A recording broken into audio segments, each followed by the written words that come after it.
Bonjour à tous, ravi de vous retrouver pour cette nouvelle édition de Sénat 360. Voici les titres. La loi alimentation au menu du Sénat, objectif rééquilibrer les relations commerciales entre les acteurs de la filière agricole. Petite révolution, les prix pourraient bientôt se construire à partir du producteur et non plus du distributeur. On en parle dans un instant. Le torchon brûle entre l'État et les collectivités, en cause le fameux pacte financier exigé par Matignon pour faire des économies. Les départements ont décidé de boycotter la prochaine conférence des territoires. Le Sénat pourra-t-il permettre une médiation? Le débat à suivre. L'accueil des réfugiés cristallise les tensions. À la veille d'un sommet européen, le sort des migrants fait l'objet d'intenses marchandages entre les 28. Hier, Emmanuel Macron s'en est pris à une ONG allemande accusée, je cite, de faire le jeu des passeurs. Les réactions dans cette édition. Et je vous rappelle que vous pouvez réagir à tous nos débats sur Twitter avec le hashtag Sénat360. Pour m'accompagner cet après-midi, on retrouvera Saveria Rojek et Tam Tranui en direct du Sénat. Le multiplex parlementaire, c'est tout de suite.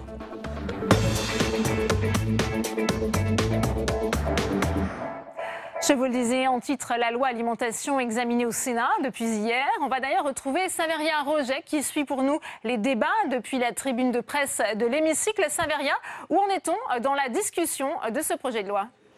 Eh bien, les sénateurs sont toujours en plein examen de cet article 1 et avant même de débuter l'examen de cet article, à l'ouverture de la séance tout à l'heure à 14h30, cette séance a commencé par une intervention de Sophie Primas, la présidente de la Commission des affaires économiques. Je vous propose de l'écouter tout de suite.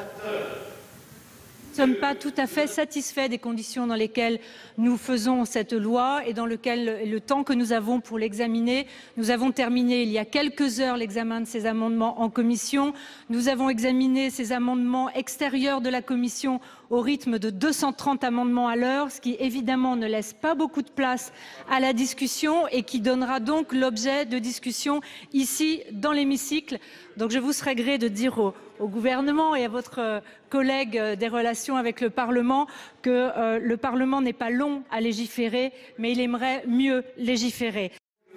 Voilà des textes importants, des textes majeurs examinés vite, trop vite, un grief qui est largement partagé dans l'hémicycle. Alors plus concrètement, l'article 1, vous l'avez dit, c'est celui qui réécrit l'ensemble du dispositif contractuel entre l'agriculteur et son premier acheteur.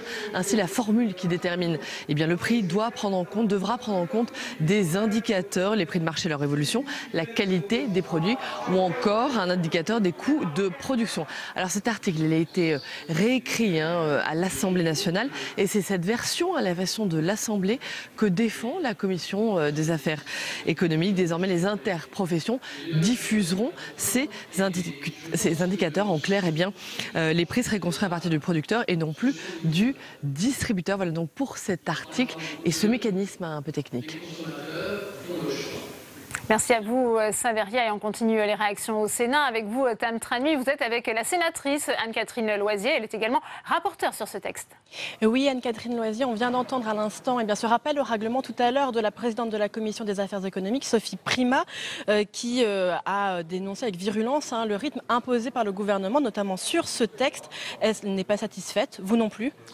Effectivement, sur ce texte, je dirais comme sur les autres, parce qu'une des difficultés majeures, c'est qu'on a aussi à enchaîner des textes importants. Asile, immigration hier, aujourd'hui Egalim, demain la loi Elan, donc des textes... Et on sortait de la réforme ferroviaire encore auparavant. Voilà, tout à fait, donc des textes lourds sur lesquels on a besoin de temps, de concertation, d'audition, et aujourd'hui on est dans une marche forcée. 230 amendements en 1 heure en commission, effectivement, on ne peut pas réellement travailler sur un amendement dans ces conditions. Bien sûr, et forcément mes collègues sont un peu frustrés, et donc les débats maintenant vont se tenir en séance, et de ce fait, je pense que nous aurons une séance assez longue. Et oui, effectivement, la séance devrait se poursuivre au mieux jusqu'à vendredi, vraisemblablement peut-être jusqu'à lundi. On a commencé tout à l'heure par l'un des articles phares du texte, celui qui propose l'inversion de la construction du prix. Est-ce suffisant pour rémunérer correctement les agriculteurs? On a entendu beaucoup de monde dire que ça ne l'était pas dans l'hémicycle.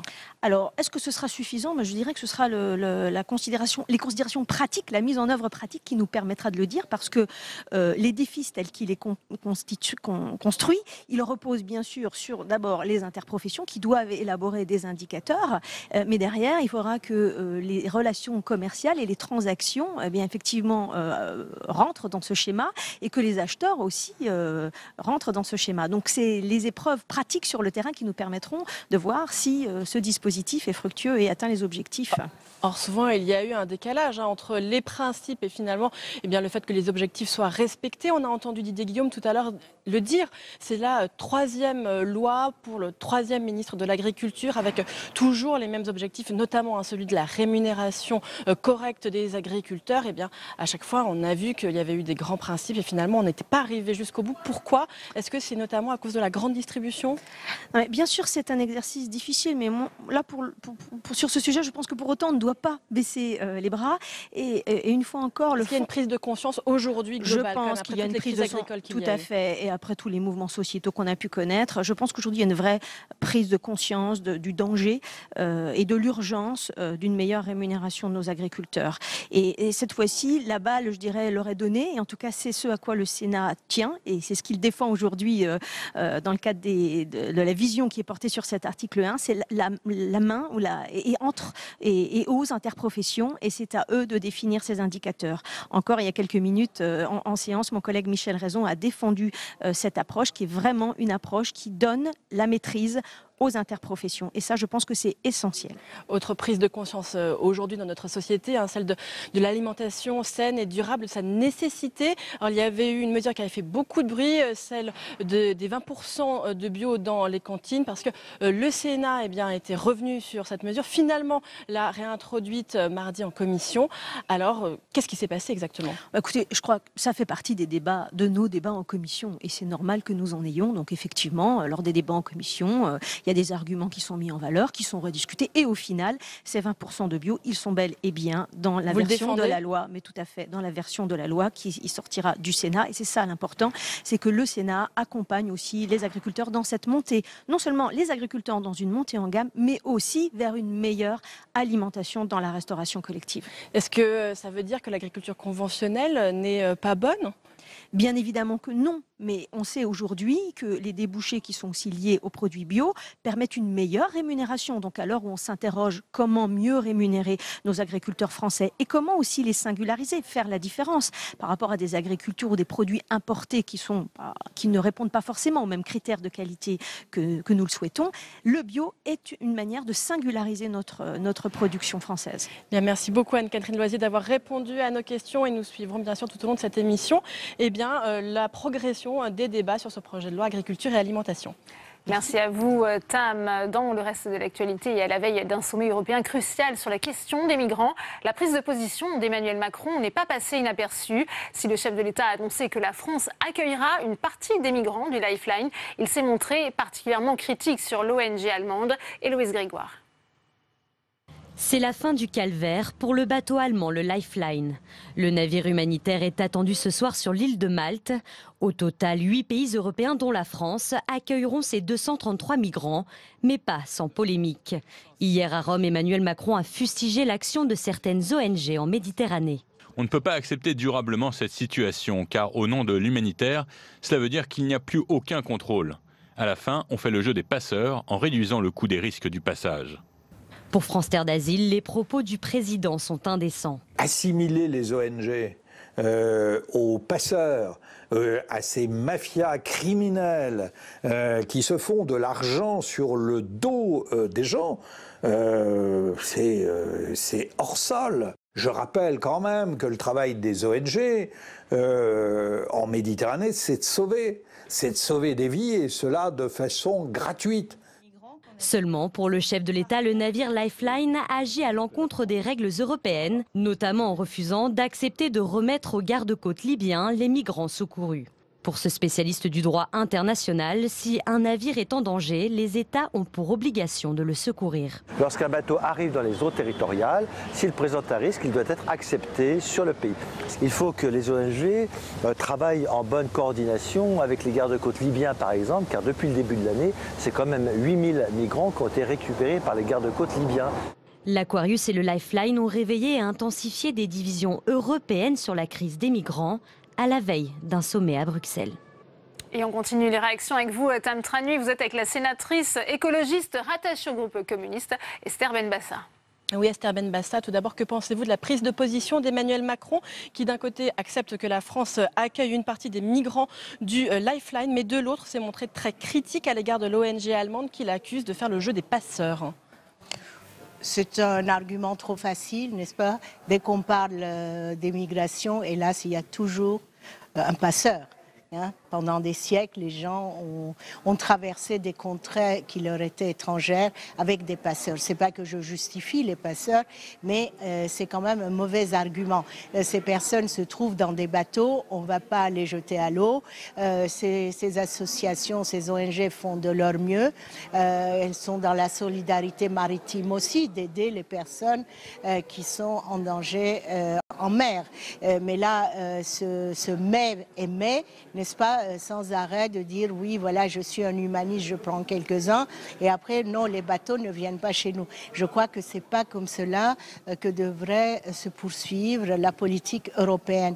Il faut qu'on prenne quand même des décisions stables, équitables, humanistes, et qu'on s'y tienne. Ce n'est pas en disant oui, je fais ça et pas ça, et puis utiliser quand même quasiment le vocabulaire de M. Salvini, oui, et avec les reproches. Les critiques qu'il avait pu avoir à l'égard de cette ONG sont les mêmes que celles du gouvernement de droite extrême de l'Italie. Oui, mais enfin, vous savez, le prédécesseur de M. Macron et lui-même font la politique migratoire en regardant l'extrême droite, à tel point que parfois il y a des phrases ou des points de vue qui convergent.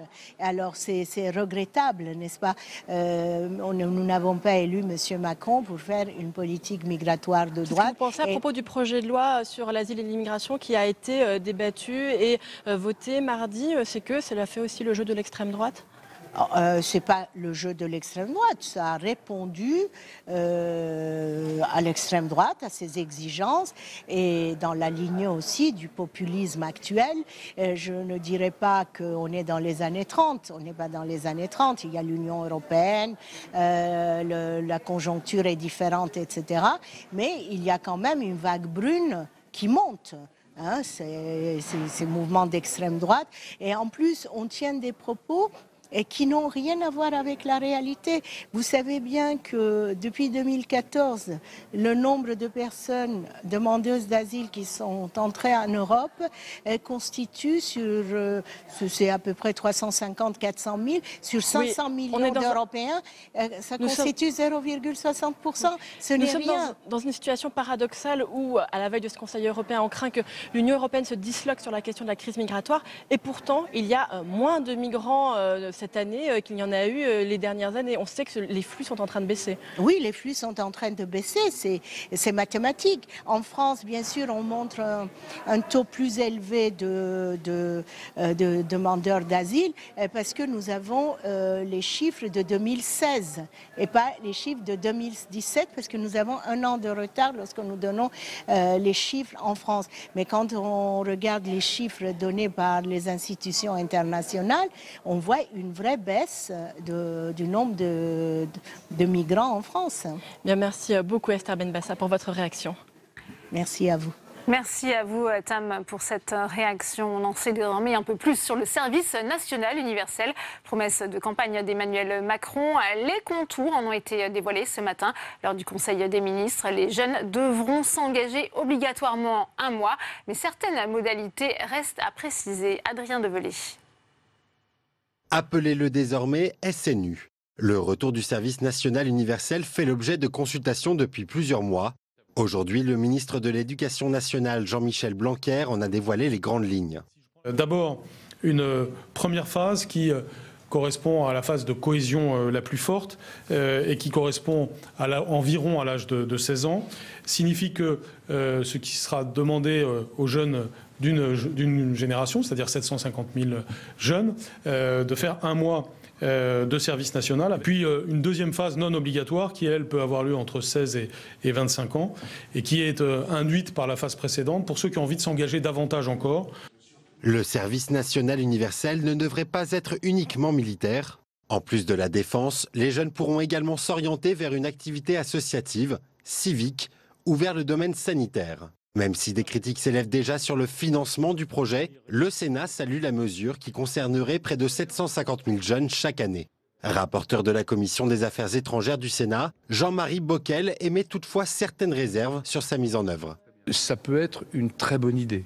Ça peut apporter un plus, à côté de la réforme de l'éducation nationale, à notre jeunesse, pour lui permettre à la fois de mieux se préparer à la vie d'adulte, mais aussi de mieux partager un certain nombre de valeurs qui sont importantes dans notre société. Mais on dit souvent l'enfer est pavé de bonnes intentions. Ce n'est pas qu'une affaire d'argent. Il faut que le format soit clair, lisible et accepté par la société. Des consultations débuteront dès le mois d'octobre avec l'ensemble des organisations de jeunesse et les jeunes eux-mêmes, 21 ans après la suppression du service militaire par Jacques Chirac en 1997. Et on retourne à la salle des conférences où nous attend Tam Trami pour une réaction à ce service national universel. Vous êtes avec le président de la Commission des Affaires étrangères du Sénat, le sénateur LR Christian Cambon. Oui, Christian Cambon, d'abord, que pensez-vous du service national universel tel qu'il se dessine, notamment sur cette première phase obligatoire vers 16 ans pour les 800 000 jeunes d'une même classe d'âge et pour une durée d'1 mois? Même si sur l'idée de départ, nous partageons tous le même constat, qu'il faut faire quelque chose pour réaffirmer et renforcer le lien entre nos jeunes et notre nation d'une manière générale. Oui, la cohésion nationale. La cohésion nationale. Nous continuons à rester sceptiques sur les dispositifs qui sont annoncés sous bénéfice d'inventaire. Je vous rappelle que dans le cadre de la LPM, la loi de programmation militaire, nous avons fait préciser et nous avons fait écrire que le financement de ce dispositif ne viendrait pas obérer les moyens de nos forces armées. Mais vous avez pris cette précaution dès la loi de programmation militaire. Absolument. Qui est d'ailleurs examinée demain matin en séance. Et nous l'avons fait inscrire. Nous l'avons fait inscrire sous forme d'amendement. Mais au-delà de cela, maintenant, nous nous posons la question sur l'efficacité d'un tel dispositif. On parle d'1 mois, peut-être réparti en 2 fois 15 jours, pour apprendre les gestes qui sauvent, pour créer un petit peu de lien. On ne sait pas trop en quoi ça va consister finalement. Non seulement on ne sait pas quel est le but, on ne sait pas pourquoi faire, mais on ne sait pas comment ces jeunes vont être accueillis, comment ils vont être encadrés. Je rappelle qu'une classe d'âge, c'est 800 000 jeunes, c'est énorme. Ça va coûter près de 3 milliards, peut-être plus, on n'en sait rien. Donc, quelque part, on est un peu inquiet et je renouvelle évidemment l'offre du Parlement d'être mieux associé pour l'instant à ces dispositifs. Et oui, d'autant plus qu'il y avait eu un rapport signé par Jean-Marie Bockel et M. Todeschini aussi sur ce sujet. Et Jean-Marie Bockel, d'ailleurs, pointe du doigt aussi les problèmes constitutionnels que ça peut poser, les problèmes juridiques que cela peut poser, en plus des questions matérielles. Absolument, parce qu'à partir du moment où on crée une obligation qui peut porter atteinte aux libertés. Je rappelle que cette obligation, elle n'est valable que pour des raisons de sécurité nationale, ce qui n'est pas tout à fait le cas en l'occurrence. Donc on voit une succession de problèmes qui vont se poser. Le Parlement va apporter sa contribution avec lucidité, avec sérieux, mais pour l'instant, nous restons encore très sceptiques sur ce dispositif. Juste un dernier mot, Christian Cambon, puisque hier vous accompagnez Emmanuel Macron au Vatican. Oui. Je voudrais avoir votre sentiment par rapport aux mots qu'il a pu avoir à l'égard des migrants de ce navire, le Lifeline. Il a dit à la fois la France va les accueillir, en même temps il a eu des mots très durs à l'égard de l'ONG allemande dont il a jugé qu'elle faisait le jeu des passeurs. Je crois qu'effectivement, dans la description de ce qui a été donné du comportement de ce navire, il y a beaucoup de questions qui restent à poser. Je partage avec le président de la République l'idée selon laquelle il faut effectivement faire en sorte de ne faire aucun signe à ces passeurs qui vont continuer un commerce juteux et qui engendrent tellement de souffrance pour ces populations. Donc je pense qu'il faut que l'Europe se réunisse, se mette autour de la table et essaye de... Il y a le Conseil européen demain d'ailleurs. Voilà, et nous allons dans un instant recevoir le ministre des Affaires étrangères et nous allons l'interroger sur ce sujet, car je crois que c'est un risque maintenant qui devient très important de faire exploser l'Union européenne sur ce sujet qui frappe les opinions publiques. Bien, merci beaucoup Christian Cambon d'avoir répondu à mes questions. Merci à vous, Tam, pour cette nouvelle réaction. En bref, la réforme ferroviaire a été promulguée. Le chef de l'État, accompagné d'Elisabeth Borne, la ministre des Transports, a signé ce matin le nouveau pacte ferroviaire, alors que les syndicats restent divisés sur la suite de la grève, après 3 mois d'une mobilisation inédite, et que les syndicats restent toujours divisés sur la suite à donner à ce mouvement. On aborde à présent notre page dédiée à l'examen en séance publique du projet de loi alimentation. Pour en parler, on va retrouver Saveria Rojek qui suit pour nous les débats depuis la tribune de presse. Saveria, alors où en est-on dans la discussion cet après-midi? Eh bien, force est de constater que les désaccords entre le gouvernement et les sénateurs restent nombreux. Dès hier, le ministre de l'Agriculture, Stéphane Travert, a pourtant défendu un projet de loi qui vise une agriculture riche de la diversité de ses modèles agricoles. Il ne s'agit pas d'opposer ces modèles, mais au contraire qu'ils soient complémentaires, a plaidé le ministre. Faux, c'est un texte dont l'utilité n'est pas prouvée, vient de lui répondre à l'instant dans l'hémicycle Didier Guillaume, qui, comme beaucoup ici, doute bien de la pertinence d'une nouvelle loi. Je suis là depuis 10 ans et nous en sommes à la 3e loi agricole en 8 ans. 3 lois, 3 ministres et 3 mêmes objectifs. La LMAP avec Bruno Le Maire, la LOA avec Stéphane Le Foll et Egalim avec Stéphane Travert. 3 mêmes objectifs pour ces 3 lois. Une agriculture de qualité, une agriculture qui rémunère ses paysans et une agriculture qui se modernise. Alors monsieur Le Maire disait il faut que les agriculteurs vivent de leur travail. Monsieur Le Foll disait il faut que les agriculteurs vivent du revenu de leur travail. Et vous dites qu'il faut que les agriculteurs vivent du revenu et de la production de leur travail. Et tout cela en 10 ans, on a fait du chemin, mais espérons que pendant cette loi, nous y arrivions et j'en serai vraiment ravi. Voilà, même son de cloche pour la gauche de la gauche, pour qui ce texte n'est pas à la hauteur. Fabien Gay, sénateur communiste, c'est la montagne qui accouche d'une souris. Ça ne résout rien, en particulier sur le revenu paysan. Je vous propose de l'écouter. Est-ce que vous pensez, sincèrement, je le dis comme ça, que cette loi agriculture et alimentation va répondre aux revenus paysans? Un chiffre, 20% des exploitants ne pouvaient pas se verser de salaire, alors que 30% d'entre eux touchent moins de 350 €. Alors je vous pose une question, parce que quand vous êtes venu dans la commission des affaires économiques, nous avez dit on veut un nouveau pacte social. Ce mot est fort. Vous avez refusé d'augmenter les retraites agricoles. Et là, il ne faudrait pas que sur le revenu paysan, ça soit la même chose et que ça soit une montagne qui accouche d'une souris. Voilà, et à droite, chez les Républicains, c'est le rapporteur Michel Raison qui s'est fait la voix des mécontentements. Un projet de loi qui prend le risque immense de ne rien changer pour nos agriculteurs. Il est à craindre que seulement 40% des agriculteurs soient concernés par ce texte, puisque la contractualisation qu'il prévoit ne concerne pas la majorité des filières, a expliqué l'élu, le sénateur de Saône-et-Loire. Voilà donc pour ce projet de loi agriculture-alimentation. Merci à vous, Saveria, et on va continuer l'analyse et le décryptage de ce texte avec mes invités sur ce plateau. J'ai le plaisir d'accueillir Joël Labbé. Bonjour. Merci d'être avec nous. Vous êtes sénateur écologiste rattaché au groupe RDSE, sénateur du Morbihan. Sur ce plateau également, Pierre Médevielle. Bonjour. Merci d'être avec nous. Sénateur centriste de la Haute-Garonne. Bienvenue à vous. Henri Cabanel, sur ce plateau également, sénateur socialiste de l'Hérault. Et j'accueille Laurent Duplomb. Bonjour. Vous êtes sénateur LR de la Haute-Loire. On a entendu les arguments et les explications sur la pertinence peut-être de cette loi, Henri Cabanel, c'est vrai que ça a été un peu présent dans la discussion générale hier. Beaucoup s'interrogent sur la nécessité et l'objectif de cette nouvelle loi alimentation. Alors déjà, de faire une nouvelle loi, c'est que les gouvernements, et ça a été dit par Didier Guillaume, successifs, s'intéressent à l'agriculture. Ils veulent arriver à trouver les moyens de redonner un salaire digne à nos agriculteurs. Qui, je répète... Ça, c'est un objectif louable. Oui, c'est pour ça que, on ne peut être que satisfait de la volonté. Je suis très satisfait aussi de la manière et la méthode dans l'organisation de ces débats avec les EGA, les États généraux de l'alimentation. Les États généraux de l'alimentation en amont, qui ont eu ce mérite de mettre tous les acteurs, qu'ils soient agriculteurs, transformateurs et distributeurs, autour d'une même table pour faire un constat. En espérant effectivement que les uns et les autres puissent se comprendre dans les difficultés qu'ils peuvent rencontrer à leur échelle, les uns et les autres.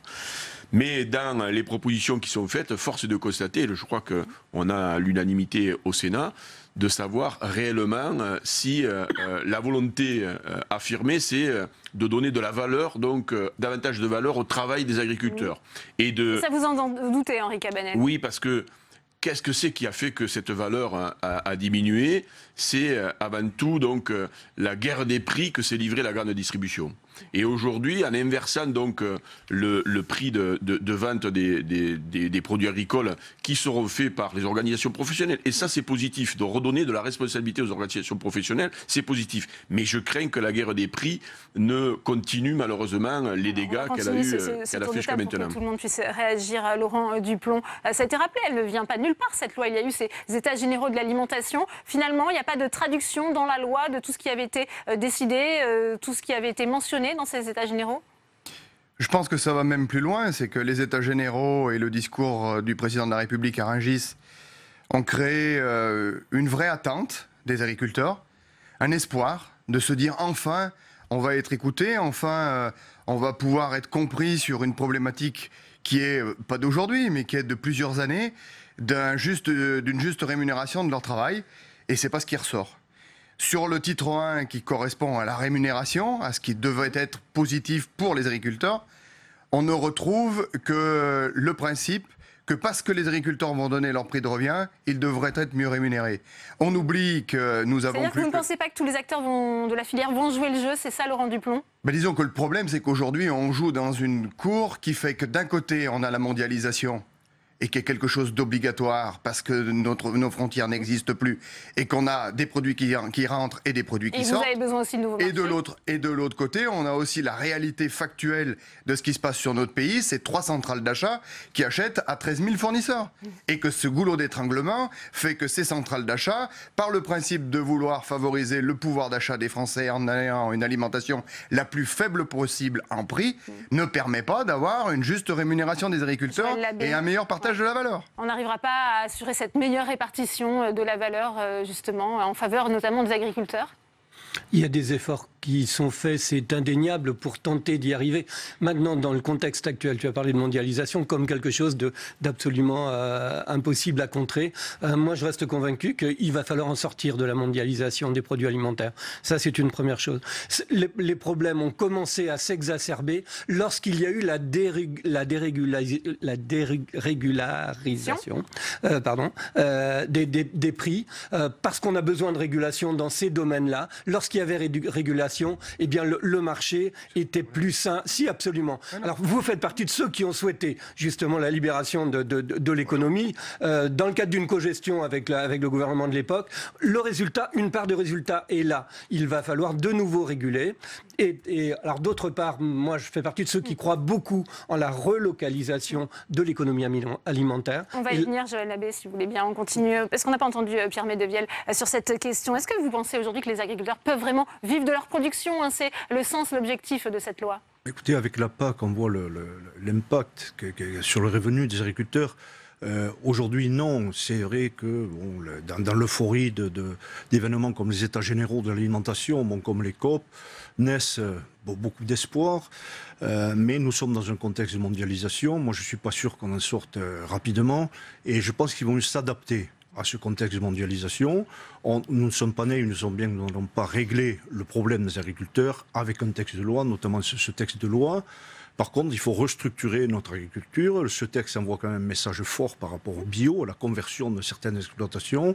Et il faudra restructurer d'autres exploitations qui vont devoir s'adapter à la mondialisation. La mondialisation ne s'adaptera pas, nous, ni à notre agriculture. Alors, je vous propose d'écouter Stéphane Travert, le ministre de l'Agriculture et de l'Alimentation, qui est intervenu hier en séance à l'occasion de la discussion générale. Il a résumé justement l'état d'esprit de ce texte. On l'écoute. Par ce texte, je veux redonner du pouvoir aux producteurs dans la chaîne de valeur. Nous partageons tous le même constat. La situation n'a que trop duré. Les agriculteurs subissent de plein fouet une guerre des prix et ne dégagent pas, ou plus, les marges de manœuvre qui sont indispensables tant à la rémunération de leur travail ou de leur capital qu'à la montée en gamme des productions alimentaires. Cette guerre des prix se nourrit du déséquilibre de l'offre et de la demande, de l'absence d'organisation de production, de la concentration toujours plus forte du secteur de la distribution. Elle se nourrit parfois aussi de la défiance des consommateurs et des injonctions contradictoires qu'ils envoient aux producteurs. Et je ne crois pas que l'on puisse avoir des productions toujours plus saines, toujours plus élaborées, toujours plus durables, en ayant des prix toujours plus bas et des promotions toujours plus attrayantes. Henri Cabanel, on voit quand même que c'était dans l'esprit une petite révolution, cette question de l'inversion justement, de la construction du prix. C'est vrai, mais ce ne sont que des paroles, là. Et dans la réalité, c'est tout autre chose. Comme l'a dit Laurent Duplon, on a une armée de producteurs face à 2 ou 3 distributeurs qui, aujourd'hui, ont toutes les compétences pour négocier et serrer encore plus la corde autour du cou de nos agriculteurs. Donc, ça part d'une bonne intention, sauf que le résultat n'y est pas. Le seul, me semble-t-il, avantage qu'on peut tirer de ce projet de loi, c'est le relèvement du seuil de vente à perte, qui était de 10%. Moi, j'ai fait partie des ateliers des États généraux de l'alimentation.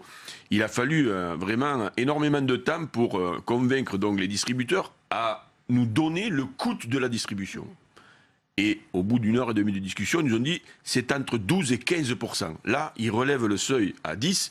Ça, c'est une bonne chose. Mais encore faut-il qu'ils n'augmentent pas les prix de l'autre côté et que derrière, ça revienne aux agriculteurs. Ça, forcément, on est nombreux à en douter. Ça va imposer aussi aux agriculteurs, finalement, de se restructurer, de s'organiser pour peser davantage face à la grande distribution, aux distributeurs, Laurent Duplon. Ils ne sont pas oui, mais se suffisamment restructurer, organisés. les agriculteurs l'ont fait depuis déjà des dizaines d'années. La coopération est une forme de restructuration. Les agriculteurs ensemble se regroupent dans la coopération pour essayer de peser vis-à-vis de la distribution ou de leurs acheteurs. Moi, je pense que la problématique dans ce que dit Joël Labbé, c'est qu'il faut être conscient aujourd'hui en France qu'il se produit plus que ce qui se consomme en France. Pourquoi ? Parce que les prix sont tellement bas que les agriculteurs, pour avoir une certaine forme de revenu, sont obligés d'augmenter leur volume. Donc à un moment donné, on se retrouve avec une quantité de produits qui n'est pas consommée sur le marché intérieur et qu'on a besoin d'exporter. Ce qui fait aussi le bonheur économique de notre pays. Mais si les agriculteurs avaient une rémunération suffisante sur leurs prix, et si on estimait qu'on soit dans le monde merveilleux et que les frontières soient fermées à toute importation, les agriculteurs seraient très largement heureux d'avoir un prix rémunérateur et de ne pas produire plus que ce qu'ils faisaient auparavant. Je ne connais pas d'agriculteur capable de dire « je suis heureux de produire le double de ce que je produisais il y a 10 ans parce que ça me fait plaisir de le faire ». Non, c'est du travail supplémentaire, c'est des investissements supplémentaires et tout cela, c'est plus des contraintes que des avantages. Joël Labbé. Un point d'accord peut-être. Là-dessus, Laurent Duplon revient sur la question de régulation. Faut-il revenir de la régulation ou pas ? Pour moi, c'est une évidence. Et à côté de ça, je ne sais pas si c'est le moment d'en parler, mais la relocalisation. Il y a une ressource énorme sur les territoires, dans l'intérêt des agriculteurs, éleveurs, producteurs de nos territoires. Et c'est pas opposer le reste. Mais à vouloir trop miser sur l'exportation, où on se retrouve face à de la concurrence, mais alors là, complètement exacerbée. La question de la viande de volaille, c'est typique. On est un pays producteur de volaille. Eh bien, 45% de la viande de volaille consommée en France, c'est de la viande d'importation. Oui. 45%. Enfin, c'est les chiffres que j'ai. 85% dans la restauration en foyer. Oui, oui. Alors, là, véritablement, on a à travailler. Élever le niveau en gamme et aussi recentrer cette économie sur les territoires. Alors, ça va pas tout résoudre, par contre, ça va résoudre une partie importante et ça fait partie des attentes de la population. N'oublions pas que les États généraux de l'alimentation, il y a eu cette partie-là avec beaucoup d'attentes de la société civile et une certaine déception. Les consommateurs, on dit parfois qu'ils sont un peu les oubliés de ce projet de loi, Pierre Medevielle. Ben oui, un petit peu. Nous sommes sur un marché, donc les consommateurs ont cherché pendant des années des bas prix, donc on cautionnait tout ce qui s'est passé sur ce marché. Alors aujourd'hui, on se rend compte qu'on a, avec cette politique de bas prix, on est arrivé à importer des produits parce qu'on n'arrivait pas à produire à de tels prix chez nous. On importe beaucoup de viande, Joël le disait, des volailles d'Espagne. 70% des porcs consommés en France sont produits à l'étranger aussi. Et il faut qu'il y ait une prise de conscience. Et les consommateurs seront aussi des acteurs, ainsi que le gouvernement. Parce que si on veut manger mieux, se donner les moyens, il faudra y mettre le prix, je crois. Il faudra des signes forts du gouvernement pour accompagner toutes ces mesures et pour accompagner l'agriculture. La prochaine PAC n'incite pas à l'optimisme, hélas. Et il va falloir trouver des solutions. La sortie d'un pays comme l'Angleterre, qui était gros contributeur, on va nous faire perdre 14 milliards sur la PAC. Donc j'ai rencontré Phil Hogan à Bruxelles, commissaire européen à l'agriculture, qui se gratte les cheveux et qui se demande comment déjà maintenir la PAC actuelle. Et c'est très inquiétant pour l'avenir de nos agriculteurs. Alors, on en parlera si vous voulez bien dans un instant, mais je voudrais aussi en venir à cette question sensible du bio, notamment dans les cantines scolaires, puisque dans un premier temps, l'objectif de 20% a été supprimé en commission avant d'être réintroduit. Mais pour certains parlementaires, il vaut mieux favoriser les circuits courts et les produits locaux afin d'éviter l'importation de produits bio. Pourtant, vous allez le voir, proposer du bio aux enfants, c'est possible. Notamment à Paris, la mairie du 2e arrondissement a réussi à imposer 90% d'aliments issus de l'agriculture biologique. C'est un reportage de Samia Dechir.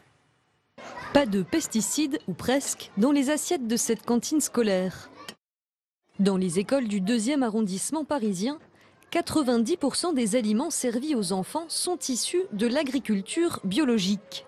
Aujourd'hui, donc, le menu est composé d'une omelette avec du blé à la provençale et en dessert, il y a compote pommes fraises ou compote de pommes. Et tous les produits aujourd'hui sont bio. Alors c'est pas systématique, hein, il y a des jours où c'est bio à 81% et aujourd'hui c'est complètement bio. Pour éviter d'augmenter les coûts, il a fallu faire quelques économies. Un repas scolaire compte habituellement 5 composantes. Ici, on n'en sert plus que 4. Le fromage, par exemple, peut être supprimé et compensé par un produit laitier en dessert. On va comme ça jouer avec le nombre de composantes pour pouvoir rationaliser le coût, pour pouvoir éventuellement réinjecter les quelques centimes de gagnés par repas dans la qualité, notamment des produits qui peuvent coûter beaucoup plus cher, comme la viande labellisée Label Rouge ou la viande biologique. Pour s'assurer de la qualité des repas, les adultes les testent eux-mêmes. Tous les 2 mois, la commission des menus se réunit en présence du maire. Élu en 2001, c'est lui qui a introduit progressivement le bio dans les cantines de son arrondissement. Et à l'en croire, cela coûte à peine plus cher que le conventionnel. Sur un repas qui nous coûte 7 € quand on a tout payé, le cuisinier, le transport, l'entretien des réfectoires, le coût matière, il est très très faible. Il est peut-être de, 1,50 €, 2 € qu'il y a dans l'assiette en aliments. Et sur ces 1,50 €, 2 €, le bio c'est 5, 10 ou 20% plus cher en fonction de l'aliment. Donc c'est pas énorme et c'est gérable. Et ça c'est géré par le fait que la ville aide plus les arrondissements qui servent du bio pour les encourager. Elle les encourage plus que les autres. Le léger surcoût du bio est donc subventionné par la ville de Paris. Les parents ne paient pas plus cher. Comme dans toutes les cantines parisiennes, ils déboursent entre 13 centimes et 7 € par repas en fonction de leurs revenus. Ça vous fait réagir, Laurent Duplon, ce reportage? Oui, ça me fait réagir parce que si vous écoutez ce reportage, on dit quoi? Déjà, il y a une chose qui me gêne, on dit le bio c'est sans pesticides, c'est bon, le reste par définition ça ne l'est pas. Déjà ça me gêne, parce que l'agriculture française a quand même démontré sa capacité à faire une alimentation saine et une alimentation sûre, puisqu'on est aujourd'hui, je pense, dans le monde, le pays qui mangeons le mieux au monde. Le deuxième élément, et c'est clairement dit dans le reportage, le coût du repas, c'est 7 €. La part de la nourriture, la part de la nourriture dans ces 7 €, c'est 1,50 €. Mais ça vous fait pas poser des questions? Mais qu'est-ce qu'on fait entre 1,50 € et 7 €? Quand moi je vais dans les cantines, les plats sont quasiment tous préparés. On achète des pommes de terre qui sont épluchées. On achète des pommes de terre qui sont tranchées. On achète des steaks qui sont congelés, pré-cuits. On achète des œufs qui sont d'un côté dans des bidons de 25 litres de blanc et de l'autre côté dans des bidons de 25 litres de jaune. Mais comment on peut passer plus de 6 € dans le prix d'un repas juste sur la confection? Donc pour vous, c'est quoi la solution? C'est de consommer davantage local et pas forcément d'imposer du bio? La solution, elle s'affiche à tout le monde avec un peu de bon sens. Si le prix du repas est de 7 €, trouvons les solutions pour diminuer la part qui ne correspond pas à l'alimentation, pour augmenter la part de l'alimentation dans le coût des 7 € et vous verrez qu'avec seulement 10 centimes de plus par repas, vous ferez des agriculteurs heureux parce que pour le coup, ils auront un prix de leurs produits qui sera certainement mieux rémunérateur. Joël Labbé, ensuite je vous donnerai la parole. C'est possible le bio dans les cantines, on le voit dans cet exemple. D'abord, il y a des situations différentes les unes des autres. Il y a ceux qui travaillent avec l'industrie agroalimentaire en livraison de plats tout préparés. Et il y a ceux qui élaborent sur place, en cuisine centrale, sur place, et qui font eux-mêmes leurs achats, qui font leurs commandes. Alors, les deux systèmes ne sont pas comparables. Lorsque l'on va travailler comme ça, eh bien, on va choisir. 6 € pour faire un repas qui coûte 1,50 € de nourriture. Il y a quand même une question à se poser. Alors, allez-y. Oui. Il y a forcément la question des charges de personnel de toute façon en restauration collective. Et ça, à mon sens, c'est incompressible. Et pour le reste, alors... Je suis pas sûr, moi. Parce que si la variable d'ajustement, c'est toujours le prix de l'alimentation, mais on n'en finira jamais. On va embaucher des gens à tire-larigot et de l'autre côté, on diminuera le prix de l'alimentation pour être au plus bas possible. Pierre Médevielle, peut-être. Je crois que le problème me paraît plus simple. C'est bien dit d'ailleurs, il y a un surcoût. Si on va acheter des produits bio ou des produits sous signe de qualité, appellation, origine contrôlée, IGP, ce surcoût existe. Il est pris dans le reportage en charge par la mairie de Paris. Donc ce sont des initiatives locales et ça c'est une réalité. Je crois que si on veut augmenter la qualité avec des produits variés sous signe de qualité, il y aura des choix financiers à faire. C'est plus facile dans les écoles primaires puisque le maire a la main. C'est plus compliqué au niveau des départements pour les collèges ou pour les lycées avec les régions, ou dans la restauration collective. Mais il faudra faire un choix si on veut mieux manger. Je crois qu'il faudra payer un petit peu plus. Ça sera pris ou pas en charge, mais c'est un surcoût. Et la rémunération des agriculteurs... Vous n'avez pas entendu sur cette question, notamment de cet objectif de 20%. Oui, il faut revenir au texte. Le texte, c'est 50% de produits sous label de qualité, des produits locaux de proximité, dont 20% de bio. Dans la restauration collective, on est bien dans 6% de la consommation nationale. Oui, c'est possible. Moi, avec l'émission Manger c'est voter de Perico Légas, quand on est venu dans le département de l'Hérault, on est allé visiter une EHPAD à Clapier, où depuis quelques années, le chef fait du 100% bio. Et la question que je lui ai posée, qui revient à tout moment, est-ce que ça vous coûte plus cher ? Effectivement, le prix coûte plus cher. Mais il a compensé cette hausse donc des tarifs par une volonté de lutter contre le gaspillage. Et au final, c'est le même prix que ce qu'il faisait avec du conventionnel. Donc c'est possible. Et je répète, on n'est que sur de la restauration collective. Donc forcément, on ne pourra pas aller à l'encontre d'une volonté sociétale. Elle y est, cette volonté, il faut y répondre à travers la restauration collective, qui est une volonté politique locale. Ouais, d'autant, Laurent Duplon, c'est vrai qu'il y a un manque de débouchés pour la filière bio. Donc ça peut être comme une opportunité, notamment cette restauration collective, pour les agriculteurs qui ont fait le choix du bio. Moi, je pense que la restauration collective est une opportunité pour toute l'agriculture. Pourquoi ? Un tiers de la production du lait passe en restauration collective. Ce tiers-là de la restauration collective est acheté encore moins cher que ce qu'on peut dénoncer des pratiques des grandes surfaces. Alors que c'est un marché français. Pourquoi ? Parce que la restauration collective, pour la plupart des produits, achète des produits étrangers. Aujourd'hui, 85% des poulets qui sont consommés en restauration collective viennent de Pologne ou d'Espagne. 40% de la viande bovine en restauration collective vient d'autres pays que le pays français. Donc moi, je m'associe totalement au principe de dire il faut peut-être qu'il y ait du bio. Moi, je ne suis pas pour opposer les systèmes. Mais commençons déjà de se poser la question de savoir comment on remet de la nourriture française dans l'assiette de nos cantines, qui sont payées par nos impôts, avant de se poser la question de savoir est-ce qu'on lave encore plus blanc que blanc. Parce que ça, c'est le b.a.-ba de toute pratique. C'est vrai, il y a pour ça des éléments intéressants, je crois, dans le texte, avec les projets alimentaires territoriaux, qui existaient déjà. Mais c'est vrai qu'en partant du local, d'initiatives locales, on aura quand même beaucoup plus de chances d'avoir des produits de chaque région servis dans les cantines scolaires, dans les collèges et dans les lycées. Donc conservons cette liberté pour les gestionnaires de collèges, de lycées, de faire des achats avec ces projets territoriaux. C'est indispensable. Mais que va faire le Sénat ? Puisque ce n'était pas très clair, justement, on rappelait à la fois la position en commission, on est revenu sur ces obligations, ces objectifs de bio dans les cantines, ça a été plus ou moins réintroduit. On sait qu'il y a des amendements qui vont revenir sur cette question. Peut-être Joël Labbé, ensuite je vous redonnerai la parole. Oui, donc il y a des amendements qui ont obtenu un avis favorable de la Commission des affaires économiques.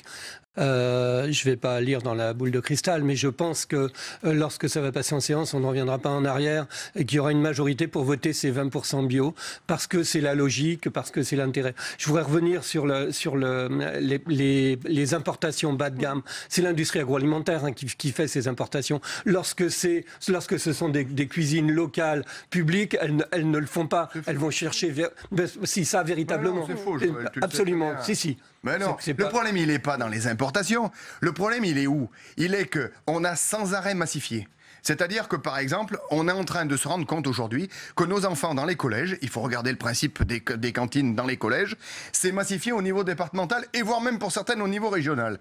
Quand plus on massifie, plus on éloigne... Non mais c'était le principe jusqu'à aujourd'hui. Plus on massifie, plus on éloigne la proximité et plus on éloigne la capacité pour les élus qui normalement auraient dû avoir le choix de choisir leur alimentation, de le faire. Moi, dans mon département, les élus du conseil départemental ne peuvent plus choisir ce qu'ils mettent dans l'assiette des enfants de mon département. Tout simplement parce qu'ils ont confié il y a 20 ans la mission à l'éducation nationale qui a massifié la totalité des collèges et des lycées pour acheter plus gros, pour acheter moins cher, de façon à baisser le prix du repas ou du moins de ne pas l'augmenter au vu de toutes les charges qu'on a appliquées sur les salaires et autres. La question qu'on a à se poser, c'est comment on fait pour ramener ça d'une façon plus de proximité et qu'on arrête d'être dans cette course effrénée de vouloir faire des repas pas chers en prenant comme seule variable d'ajustement l'alimentation qu'on met à l'intérieur. D'accord. C'est tout. Je le répète, c'est la volonté des élus locaux. Au niveau des appels d'offres qui lancent, de saucissonner donc les lots pour ne pas faire des lots entiers avec à la fois des ananas, de la viande, etc. Donc il faut promouvoir donc cette agriculture de proximité. Et ça, s'ils ont la volonté, et je sais que beaucoup y travaillent, moi je vois dans ma région, Carole Delga est en train de lancer un débat public. C'est la présidente de la région. Dans la région Occitanie, est en train de lancer un débat public sur l'alimentation au niveau scolaire. Je pense qu'il y a des solutions, on peut y arriver. Parce qu'il y aura une volonté politique locale d'y arriver. Oui. Mais c'est ce que dit Henri Cabanel, c'est la volonté politique. Cet article qui impose 20% de bio, 50% de produits sous signe de qualité, c'est quand même un message fort, ce message d'espoir, même si on n'est pas sûr de tenir des objectifs. Ce qu'il va falloir se donner, là où il va falloir se donner les moyens, c'est ça. C'est sur la production. Se donner les moyens de produire ces 20% et 50%. Vous avez les économistes chinois qui ont déjà reniflé la bonne affaire et qui commencent à mettre dans l'ouest du pays des milliers d'hectares en bio, avec des moutons bio, des légumes bio, et qui sont prêts à nous servir. Donc, donnons-nous les moyens. C'est une volonté politique. C'est vrai que Carole Delga a fait beaucoup dans ce sens, puis nous sommes dans la même région, je le suis de près aussi. Et il faudra un signal fort du gouvernement. Il faut que l'exemple vienne d'en haut aussi. Je pense qu'il y a aussi un élément.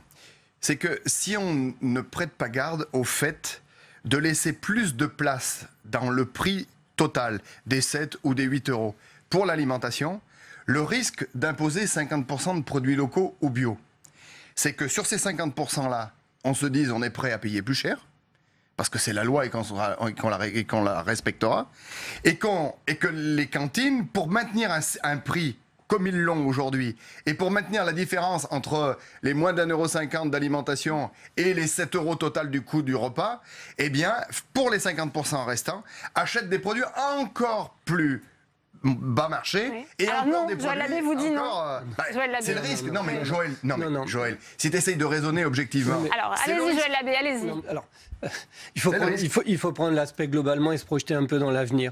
Il y a un outil qui est extrêmement intéressant, tu l'as évoqué tout à l'heure Pierre, les projets alimentaires territoriaux. C'est extraordinaire comme outil pour relocaliser et faire en sorte que les 50% soient locaux et qu'on ait largement la possibilité de le faire. Parce que le fait de la restauration collective, c'est un outil pour accélérer. Mais si on va vers la restauration collective, ce sera aussi vers la restauration de tout le monde, vers aussi les achats. On parle de la grande distribution et quelque chose qui se développe super bien, les magasins de producteurs. Partout ça marche. Eh bien, quand on peut éviter la grande distribution, partout où on peut éviter la grande distribution, eh bien, il faut le faire, notamment sur les produits alimentaires. Et au final, on se rend compte que ce n'est pas plus cher. Alors, sur la question du coût, il va quand même falloir revoir à la hausse, et on va être d'accord les uns et les autres, la valeur de l'alimentation. Quand on voit les budgets téléphonie et les budgets alimentation, ça ne tient pas du tout. C'est ce que je pense depuis le début, et c'est bien qu'on puisse le dire. Il faut rééduquer aussi le citoyen, Absolument. il faut dans cette alimentation saine et durable, c'est un message fort. Il y a deux chiffres qui rappellent ça. Le pouvoir d'achat dans les années 50, c'était 40% consacré, 40% du pouvoir d'achat consacré à l'alimentation. Aujourd'hui, les Français mettent 10% de leur pouvoir d'achat consacré à l'alimentation. Henri Cabanel. Oui, on ne peut pas vouloir manger sain avec une agriculture durable si on n'y met pas un peu le prix. Mais j'insiste aussi sur le fait qu'il y a des efforts à faire, et le texte de loi donc, va l'aborder aussi, sur le gaspillage alimentaire. Et là, sur les quantités données donc, au niveau de la ration collective, il faut revoir à la baisse parce qu'on jette beaucoup de nourriture alors qu'on pourrait s'en éviter en ayant une autre politique. Travail d'éducation, de sensibilisation des citoyens, et ça commence dès le plus jeune âge. Il y a plusieurs articles qui parlent de gaspillage, de sensibilisation des enfants, d'éducation, et c'est normal, surtout de recyclage aussi. On se rend compte quand même qu'en gaspillage alimentaire, dans la restauration collective, il s'agit du texte, 80% des déchets sont créés en amont, lors de la préparation des épluchages, ce qui est une mine peut-être de biodéchets à recycler, à retraiter, bon, sans oublier en aval bien sûr, ou éducation, peut-être service individuel par élève en fonction de son état, voir s'il a faim ou pas. Mais il y a beaucoup de choses à faire encore. La loi Garot a quand même apporté pas mal de réponses dans ce domaine, mais il faut essayer d'aller plus loin. Bien, merci. Merci Pierre Miadevielle, merci à vous Henri Cabanel, merci Laurent Duplon, merci Joël Labbé. Je vous laisse regagner la séance puisque les débats continuent. On va d'ailleurs retrouver, pour en parler, Saveria Rojek pour faire un point sur l'avancée des débats. C'est à vous Saveria. Eh bien, les sénateurs sont toujours en plein examen de cet article 1 du projet de loi agriculture-alimentation. C'est l'article, eh bien, on le sait, qui réécrit le dispositif contractuel entre l'agriculteur et son premier acheteur.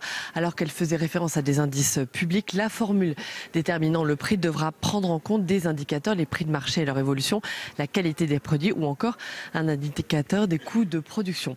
Alors à noter que plusieurs amendements ont été adoptés. Pardon. Un amendement communiste qui vise à rendre transparent la fixation des prix dans les contrats. Le prix doit être déterminé par une formule claire et accessible. Et puis un amendement similaire à un amendement centriste. Voilà donc pour l'évolution des débats dans l'hémicycle. Merci Saveria. Et dans le reste de l'actualité aujourd'hui, c'est une décision importante qui pourrait faire jurisprudence dans d'autres affaires.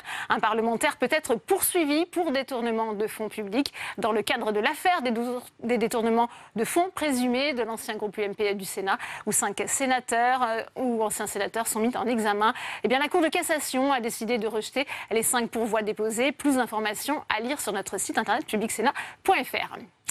Un nouveau projet de loi pour lutter contre la fraude fiscale. Il sera examiné en séance la semaine prochaine au Sénat. L'occasion pour la Haute Assemblée de revenir à l'assaut du verrou de Bercy. Explication Aurélien Romano.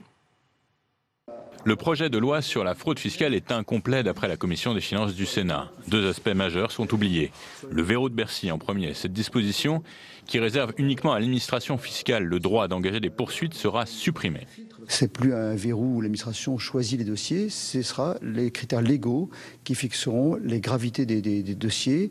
Et en fonction de cette gravité, les dossiers les plus graves seront automatiquement transmis à la justice. Donc le verrou sera supprimé en tant que tel. Cette disposition permettra, d'après les sénateurs, de transmettre directement les 1000 dossiers les plus graves à l'autorité judiciaire, des dossiers qui portent sur des pénalités supérieures à 100 000 € et comportant une fraude aggravée. Autre aspect majeur défendu par la Commission des finances, la fraude fiscale sur Internet. Sur les sites de e-commerce comme Marketplace, Amazon ou encore Alibaba, de nombreux vendeurs ne payent pas la TVA. Le manque à gagner est évalué à au moins 1 milliard d'euros. Se basant sur ce constat, les sénateurs se sont inspirés d'une mesure mise en place outre-Manche. Nous voulons nous inspirer d'un exemple qui a fonctionné au Royaume-Uni, qui est la responsabilité solidaire des plateformes en ligne. Le Royaume-Uni a dit en clair, si la plateforme a été signalée par le fisc et n'a pas pris les mesures pour s'assurer que la TVA est effectivement payée, à ce moment-là, elle peut être mise solidairement responsable du paiement de la TVA. Chez nos voisins britanniques, cette mesure a permis de faire passer le nombre de sociétés payant la TVA de 1600 à 28 000 en 3 ans. En France, actuellement, seules 3000 sociétés de e-commerce sont enregistrées auprès de l'administration fiscale. Autre temps fort de l'actualité au Sénat aujourd'hui, c'est l'audition de Jean-Yves Le Drian, le ministre des Affaires étrangères, qui a été entendu par les sénateurs. Écoutez. Il faut décliner trois politiques de manière cohérente. D'abord, le renforcement de la protection des frontières extérieures de l'Europe. Ça passe en particulier par un accroissement ambitieux des moyens de Frontex, passer de 1000 à 10 000, selon la proposition qui a été faite par le président Juncker. Et nous soutenons cette proposition. Et dans le même mouvement, faire en sorte qu'il y ait de nouveaux systèmes permettant de mieux contrôler les entrées et sorties sur le territoire de l'Union européenne, donc renforcer les frontières extérieures de manière significative. Deuxièmement, sur le plan externe, mettre en œuvre une coopération sans précédent avec les pays d'origine, les pays de transit et les pays d'embarquement. Je parlais tout à l'heure de la Libye et du rôle de l'Union européenne dans la Libye, mais ça fait aussi partie du processus de maîtrise et de prévention. Et il faut à chaque fois associer prévention et développement. Avec les différents pays d'origine et de transit, nous avons engagé des discussions assez fortes qui ont permis, entre autres, de maîtriser les flux migratoires.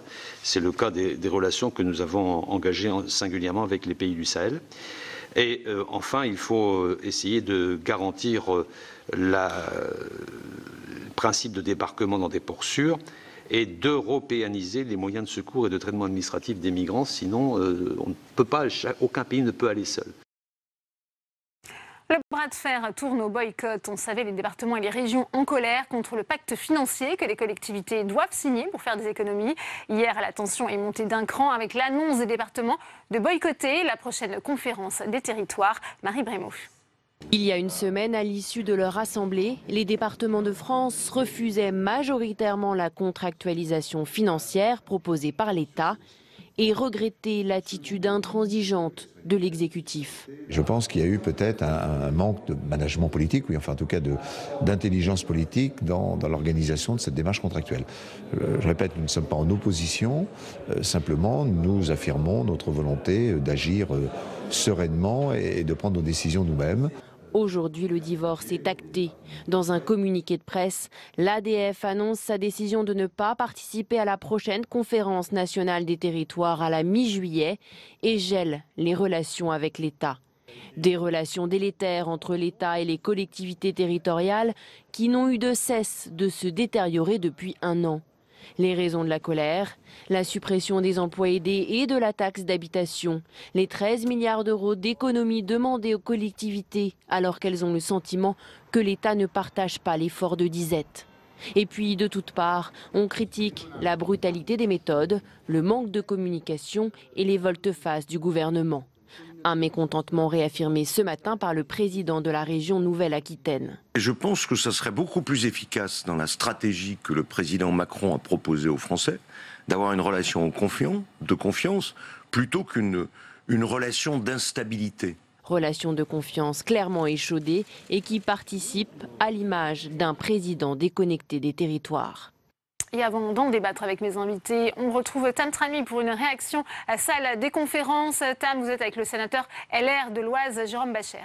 Oui, Jérôme Bascher, on l'a entendu dans le reportage de Marie Brémaud, le torchon brûle entre l'État et les départements alors que l'Assemblée des départements de France va boycotter la prochaine conférence nationale des territoires. Jusqu'à quel point le dialogue est rompu pour vous?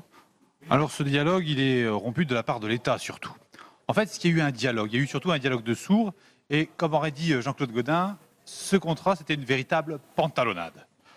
Très honnêtement, l'État a avancé plein de fausses pistes sur les AIS, nous a fait lanterner dans les départements. On pensait qu'il y aurait une aide de 250 millions d'euros de l'État sur ces aides individuelles de solidarité. C'est un nouveau chiffre sorti d'hier, après que 77% des départements ont dit non à ce contrat léonin, qui ne donne aucune avancée, en vérité, pour les départements, alors que l'État nous doit des centaines de milliers d'euros. Et ça fait des années qu'on nous trimballe sur le sujet. Je l'ai d'ailleurs dit à Gérard Collomb vendredi soir dans l'hémicycle. Il faut en sortir. Et alors là, on a une nouvelle lettre lundi qui nous dit « Mais non, mais on va faire des choses uniquement... » le Premier ministre nous dit ça. On va faire des choses uniquement avec ceux qui veulent bien signer. Ce n'est pas ça la loi.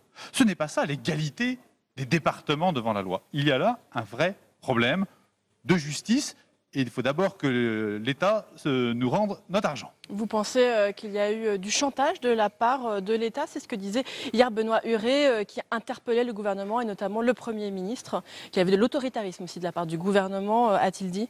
Alors ce que je peux dire, c'est que, comme l'a dit si bien mon collègue Benoît Huré pour les Ardennes, c'est que les préfets ont fait une pression colossale sur tous les exécutifs départementaux, disant à chacun, vous êtes les seuls à ne pas signer. Mon département, l'Oise... Finalement, vous êtes 80% des départements à ne pas signer. L'Oise et le Val d'Oise ont été 2 départements qui ont mené la fronde, en appelant chacun pour vérifier qu'on n'était pas seul, et départements de droite comme départements de gauche, comme départements indépendants ou non inscrits, comme on dirait au Sénat, à près de 80% ont rejeté ce pacte. C'était important de montrer que l'ADF est solidaire sur ce sujet. Plus largement, est-ce que vous diriez que le dialogue est difficile entre l'État et les collectivités? La conférence nationale des territoires était pourtant là pour retisser le lien. C'est un échec? Oui, pour l'instant, c'est un échec parce qu'on n'écoute pas du tout les collectivités locales, on n'écoute pas le Sénat sur le sujet. Je vais vous prendre un exemple. Dans la loi de programmation pluriannuelle des finances publiques, on nous fait croire que les dépenses des collectivités locales vont croître de 0,4%. C'est ce que nous dit la Cour des comptes aujourd'hui en nous ayant remis un rapport, et alors que le contrat parle de 1,2%. Il y a donc là tout un tas de chiffres qui se baladent, des mascarades. On nous dit que c'est sur 70% de la dépense des dépenses de fonctionnement. En vérité, c'est à peine 50%. Tout cela n'est ni fait ni à faire. Il faut remettre sur le métier l'ouvrage. Et est-ce que vous diriez que c'est une priorité pour le gouvernement et pour Emmanuel Macron? Est-ce qu'il néglige en somme finalement les collectivités? Il néglige les collectivités parce qu'il les méconnaît. Il ne connaît pas le travail d'un maire au quotidien, il ne connaît pas le travail d'un président d'intercommunalité, il ne connaît pas le travail des départements. Et pourtant, c'est ça aussi, les collectivités locales, c'est ça la France. D'abord, c'est une France historique, une France qui est prête à se moderniser, à travailler en confiance et en partenariat. Aujourd'hui, il n'y a ni confiance, ni partenariat sérieux. Merci beaucoup Jérôme Bachere d'avoir répondu à mes questions. Merci à vous. Merci à vous, Tam. Et on va poursuivre ce débat en plateau avec mes invités. J'ai le plaisir d'accueillir Alain Richard. Bonjour, merci d'être avec nous, sénateur La République En Marche du Val d'Oise. Également sur ce plateau, Antoine Homé, bonjour. Bonjour. Vous êtes maire socialiste de Wittenheim. Vous êtes en charge, rapporteur de la Commission des finances de l'AMF. Également avec nous, Philippe Laurent, bonjour. Bonjour. Le maire UDI de Sceaux. Et vous êtes, vous, le secrétaire général de l'Association des maires de France. Et j'accueille enfin Christian Favier, bonjour. Ancien sénateur, président communiste du Conseil départemental du Val-de-Marne. Première question pour vous, puisqu'on a vu hier ce communiqué de presse de l'ADF qui finalement a décidé de boycotter cette conférence des territoires la prochaine. C'est une bonne façon, selon vous, de protester contre justement ce gel des relations qui est en train de s'opérer entre l'État et les collectivités? D'abord, je crois qu'effectivement, l'ADF a été extrêmement surprise par l'attitude du Premier ministre dans le cadre de cette contractualisation actuellement en cours entre l'État et les collectivités locales. Certes, un très grand nombre de départements se sont prononcés contre cette contractualisation, notamment au nom d'un principe simple, et quand même celui du respect de la libre administration des collectivités, qui est un principe, je dirais, y compris constitutionnel d'ailleurs, et sur le fait aussi que les départements eux-mêmes, jusqu'à présent, n'ont pas attendu les recommandations de l'État ou les injonctions de l'État pour porter les efforts nécessaires en matière de gestion et de réduction, y compris de leurs dépenses. Donc, et là, brusquement, alors qu'il y avait des négociations encore en cours portant effectivement sur des points très importants pour les départements que sont les allocations individuelles de solidarité, les AIS. Voilà, les AIS, et donc qui comprend le RSA, la PCH et l'APA, les discussions également concernant la prise en charge des mineurs non accompagnés, ce qu'on appelait avant les mineurs isolés étrangers. C'est des sujets très très lourds pour la gestion des collectivités locales. Il y a eu quelques timides avancées du gouvernement, insuffisantes, mais pour autant, le Premier ministre avait dit qu'il ne liait pas ces deux sujets avec la contractualisation. Et là, brusquement, le fait que 77% effectivement des présidents de département se soient prononcés contre cette contractualisation a conduit à cette réaction très brutale du Premier ministre. Et donc, évidemment, en retour, les départements demandent à ce que le Premier ministre revienne, évidemment, sur cette décision-là, et qu'en attendant, effectivement, il y a un gel des relations au plan national entre les départements et l'État, et il n'y aura pas de participation. Est-ce que les relations État-collectivité ont été bien dans le passé aussi mal en point finalement? Écoutez, moi j'ai un peu de mal à dramatiser cette dispute sur des sujets pour l'essentiel financiers qui n'ont rien de nouveau, alors que, juste de détail, premièrement la situation des départements s'améliore substantiellement en 2017 et 2018, simplement parce que leurs recettes fiscales augmentent nettement et que deux éléments de leur charge sont en cours de ralentissement. Donc ça me paraît difficile à dramatiser le sujet. Deuxièmement, ce que je prévoyais depuis un petit moment s'est produit, c'est-à-dire que l'accord que proposait le gouvernement pour donner un rattrapage aux départements qui, c'est vrai, entre 2011 et 2016, avaient souffert de l'augmentation de ces allocations de solidarité. Il faisait appel à deux contributions, d'une part une dotation de l'État et d'autre part une contribution des départements les plus avantagés. Et ben, ça s'est traduit par une discussion sans doute difficile au sein de l'Assemblée des départements de France entre ceux qui voulaient bien contribuer et ceux qui ne voulaient pas. Péréquation. Donc, qu'on soit arrivé à cette conclusion un peu désolante, enfin, qui relève, pardon, de la bataille de Polochon, est juste un épisode dans la vie politique avec beaucoup de présidents qui sont des membres de l'opposition. Il n'y a pas que les départements qui sont concernés, il y a aussi toutes les communes, toutes les collectivités. Mais sauf que là, la grande majorité signe. Antoine Homé, où on est justement dans la signature de justement ce pacte financier du côté des communes cette fois. Alors, il y a des situations très variées, c'est vrai. Je suis conseiller régional, la région Grand Est va signer. J'ai voté contre, puisque je suis minoritaire. Le président de la région, Jean Rotner, ancien maire de Mulhouse, nous a expliqué pendant une demi-heure pourquoi c'était une mauvaise mesure. Et il a finalement annoncé qu'il allait voter pour. Ça m'a semblé incompréhensible. À l'agglo de Mulhouse, le président, et ça a pu arriver, a décidé de voter pour parce que l'augmentation des dépenses était inférieure au 1,2%. Donc il y a parfois des formes de pragmatisme. Mais pour moi, c'est d'abord une question de fond, une question de démocratie. Enfin, avec cette mesure, on revient avant 1982. C'est-à-dire... C'est une atteinte à la décentralisation. Très grave, très grave. C'est quand même la première fois que, depuis lors, les élus locaux doivent aller présenter leurs copies au préfet, avec lesquels ils entretiennent souvent de bonnes relations. Le sujet n'est pas là. Mais enfin, fixer comme ça des normes de dépenses dans l'abstrait, sans regarder les recettes et le périmètre du budget, c'est absurde au plan des principes financiers et c'est tout à fait contraire à ce qu'est la décentralisation, et c'est pour ça que je me suis opposé à cette mesure. Ouais, le principe de contrat repose sur la confiance. Pourtant, il y a un lien de confiance entre l'État et les collectivités à travers cette contractualisation, Philippe Laurent. Oui, alors, si vous voulez, l'idée de contrat en elle-même n'est pas une mauvaise idée, naturellement. Mais d'abord, ça doit se faire entre deux partenaires dont chacun reconnaît à l'autre sa propre légitimité.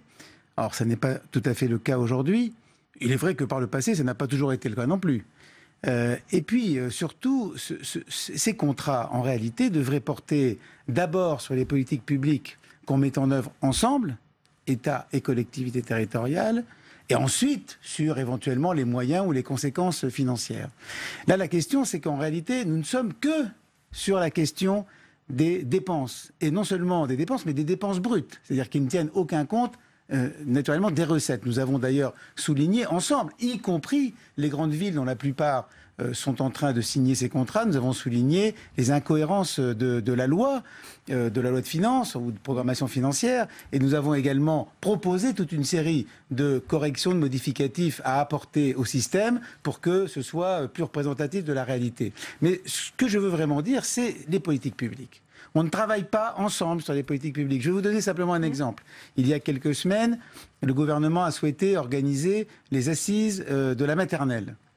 Il a raison, c'est intéressant, c'est un sujet très important. Il faut savoir que les communes financent davantage les maternelles que l'État lui-même. L'État paie les enseignants, les communes, elles payent tout le reste, et notamment tous les personnels d'accompagnement, les ADSEM, les locaux, etc.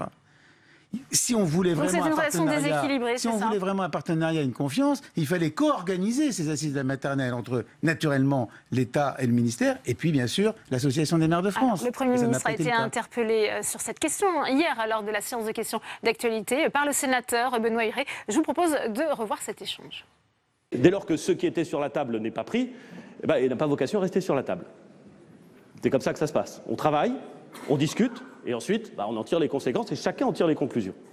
Lorsque j'ai indiqué devant le Sénat que celles des collectivités territoriales qui seraient amenées à conclure le pacte financier que nous leur proposons seraient à l'avenir bénéficiaires de cet engagement de stabilité que nous prenons, je le pensais, c'est exactement la lettre de l'accord.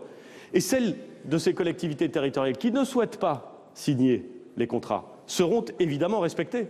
Tout ça se passera dans le cadre du droit, monsieur le sénateur. Tout ça se passera dans le cadre de l'article de loi qui a été voté et qui a été déclaré d'ailleurs conforme à la Constitution par le Conseil constitutionnel. Elles seront donc respectées. Mais pour ceux qui se sont engagés et qui tiennent leurs engagements, il ne sera pas exactement fait la même chose que pour celles qui ne se seraient pas engagées et qui n'auraient pas tenu l'engagement qui a été fixé. De même, en cas de dépassement de la norme de 1,2, les conséquences ne seront pas identiques pour celles des collectivités territoriales qui se sont engagées, pour celles qui ne se sont pas engagées. C'est parfaitement respectable, mais c'est aussi très clair et très net. Il n'y a aucun chantage, il y a au contraire de la clarté et une négociation qui a été faite, je crois, dans de bonnes conditions. Je vous remercie, monsieur le sénateur. Monsieur Huré. Premier ministre, je souhaite que tout soit mis en œuvre pour mettre fin aux incompréhensions entre l'État et les collectivités en général et les départements en particulier. Il faut qu'on se remette tous autour de la table, on doit trouver des solutions. La solidarité à l'égard des plus fragiles d'entre nous sans les départements ne pourrait pas être assumée dans ce pays. Merci. Christian Favier. Alors d'un côté, on a le Premier ministre qui nous dit qu'il n'y a pas de chantage, et puis le sénateur Benoît Huré qui rappelle effectivement les questions sociales de solidarité que doivent justement les départements. Quand le Premier ministre dit qu'il n'y a pas de chantage, c'est bien qu'il y a vraiment un doute sur le sujet, on le sent bien, on voit bien son explication quand même extrêmement embarrassée. C'est d'autant plus d'ailleurs injuste, c'est que les négociations qui portait sur le soutien que l'État devait apporter aux départements sur les AIS comme sur les MNA. Ces discussions sont bien antérieures au débat portant sur la contractualisation. Ça fait des années qu'on en parle, alors avec des avancées, des reculs, etc. Et le Premier ministre, dans la négociation et dans la discussion qu'il avait eue avec la délégation de l'ADF, avait dissocié les deux sujets. Donc, de ce point de vue-là, on voit bien qu'aujourd'hui, c'est la réaction des départements effectivement majoritairement hostile à cette contractualisation qui conduit le Premier ministre à cette attitude. C'est profondément injuste. J'ajouterais simplement également qu'en plus, y compris le critère de 1,2% à ne pas dépasser, est appliqué de manière très injuste. Par exemple, dans mon département, le Val-de-Marne, qui est un département très populaire, où le RSA en moyenne coûte 20%, les dépenses du RSA sont 20% supérieures à la moyenne nationale, eh bien nous, c'est pas 1,2%, c'est 1,05%. C'est un taux encore plus restrictif que Paris. Alain Richard, est-ce que le gouvernement pourrait finalement reculer sur cette contractualisation dont ne veut pas justement l'ensemble des collectivités? Que je veux mentionner. Premièrement, ces mécanismes de contractualisation et de pourcentage variable ont été discutés avec toutes les associations, notamment la conférence des territoires à Cahors où tout le monde était représenté. Et c'était un compromis. Deuxièmement, ce truc a été voté par la majorité du Sénat sur la demande de sa commission des finances, parce qu'il y avait quand même quelque chose de rationnel et de partenariat. Troisièmement, le Conseil constitutionnel a bien confirmé que c'était conforme au principe de libre administration. Non mais si quelqu'un veut faire un recours contre ce que décide le Conseil constitutionnel, voilà. Et moi qui étais le modeste jeune rapporteur de la loi de décentralisation, je ne pense pas qu'un effort partagé entre l'État et les collectivités territoriales pour rester dans les clous d'un certain réalisme financier soit une agression. Et quel est l'effort de l'État? Est-ce qu'il y a la possibilité, on a du mal à comprendre, justement, de ne pas signer cette contractualisation? Chaque fois qu'on en fait un, comme par exemple sur les APL ou sur les emplois aidés, chaque fois qu'il y a un effort d'économie de l'État, il faut voir ce qu'on entend. À la fin, il faut quand même se dire les choses gentiment. Les associations et la majorité des exécutifs des collectivités sont détenus très démocratiquement par des partis, par des représentants des partis de l'opposition qui se font entendre en tant que tels et qui utilisent cette tribune pour expliquer tout le mal qu'ils pensent de la politique du gouvernement.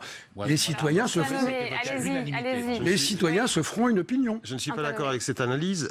Selon moi, les collectivités, dans leur immense majorité, ces dernières années, ont géré de façon vertueuse. D'ailleurs, leur taux d'évolution des dépenses est souvent, on l'a dit, inférieur au 1,2%. On est vraiment dans le principe.